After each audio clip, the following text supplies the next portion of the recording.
अभी तब्दील हो रहा है, तो अभी जो लिफाफा सबके लिफाफे में एक ही रकम है, तो इसलिए कोई घबराने की जरूरत नहीं है इंशाअल्लाह। इनके असासा तशरीफ लाए मोहम्मद सी वकार जुल्फकार मकतब निजामी धूसी तशरीफ लाए। मोहम्मद सी वकार जुल्फकार धूसी।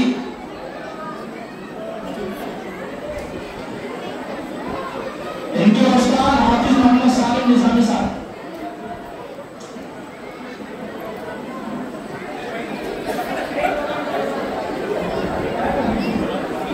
हाफिज मोहम्मद सालिम साहब, उनके लिए 500 रुपये रखा गया। आसिफा सज्जाद हैदर महद उम्मुल मोमिनीन मैमूना अल बरात।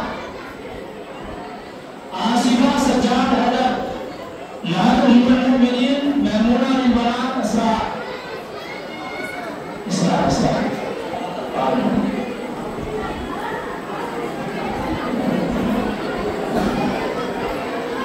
इसरा 500 रुपया नकद लिफाफा। हजरत मौलाना जियाउर रहमान साहब नबी तशरीफ लाए।